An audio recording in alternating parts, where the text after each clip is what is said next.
Hey everyone, in this video we are going to see how to write the VHDL code for 3-bit counter. So a 3-bit counter is something which counts from 0 to 7.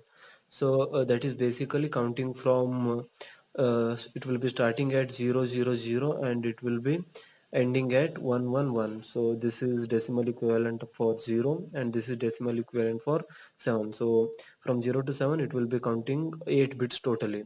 Okay, so that is 3-bit counter. So if it is 4-bit counter, then it will be starting at 000, that is 4 bits, and it will be ending at 1111, so that is 15. So it is starting from 0 and it is ending at 15, and it is totally counting how many bits. This is counting 8 bits and this is counting 16 bits. So if it is 2-bit, then it will be starting at 00 and ending at 11. So totally 4 bits it will be. So 0 to 3. Okay, so 0 to 3 means 4 bits it will be counting.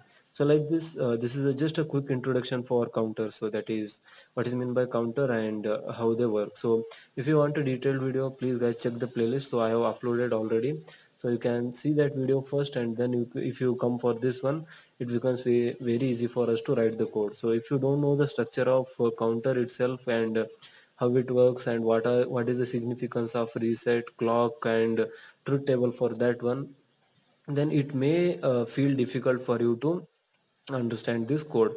Okay, so I assume that you know the truth table and circuit diagram for this one already. So if you know, it is well and good, and if you don't know, then you can check the playlist. Okay, so coming to the code, so first I will define the entity, that is entity counter is. So this is a user defined name in guys, so you can give anything, but entity and is standard. So you have to write entity and is, but the middle name can be user defined, so you can give anything. All right, now I will define the input and output entity. So that is signals here. So port, open the bracket, and clock, it is input. So clock colon in standard logic, then put a semicolon over here. Then similar thing is done for the clear also. That is also input and it is also in the standard logic. Put a semicolon. So note guys, here it is colon and it is semicolon at the end.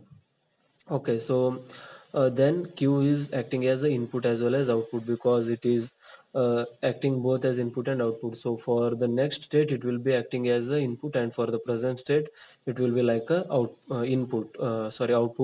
So it is acting both output as well as the input. So I have to write in out. So sorry, I have not written in out here. So I have to write in out. So input as well as the output. So standard logic vector 2 down to 0, because it is a 3-bit counter. So q of 2, q of 1, and q of 0 is the 3 bits here. So I have to end this entity, then end counter. So I will write. So next, architecture behavioral of counter is. So this counter, that is this name and the entity name should be same. It is just like calling this entity in this line. So if it changes, then it will throw an error. So make sure that you are writing the same name or you are using the same name there. So this is up to entity or calling the entity. Then signal, that is intermediate temporary variable, we can say count. So this is the signal name, that is count. It is also in the standard logic vector 2 down to 0. So that is basically to calculate the q. So this will be assigned at the end to the q itself. So it is just like a temporary variable. Then for this one it will be begin, that is for architecture, and for process it will be a begin. So process inputs, that is clock and clear, are the inputs, so those will be processed first. So then begin for the process. Then if clear is equal to 1, that is if you want to reset or clear the counter, then at that moment count will be assigned with 000, because the clear value is equal to 1. So the counter will be counting if and only if the clear value is 0, because clear equal to 1 means we want to reset the counter. So at that moment the output will automatically goes to 000. And for this one, if clear is equal to 1, this will happen. If clear is equal to 0, then this will be happening. So else if means clear is equal to 0 in this case. So it will check for the clock event and clock, whether the clock is equal to 1 or 0. So if it is a positive edge triggered clock, then it will be waiting for a positive edge of a clock. So when clock is equal to 1 at that moment, that is then. So count will be assigned with count plus 1. So if it is presently 000, so generally it will be 000 because it will be starting from 000 itself.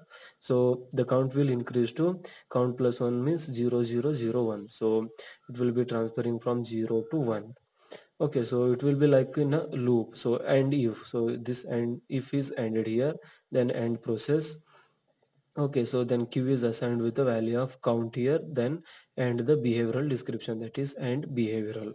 So like this we can write the code for 3-bit counter using just if and else if statements. So I hope you like this video. Please guys, if you are new to the channel, please subscribe the channel and hit the like button. Thank you, thanks for watching.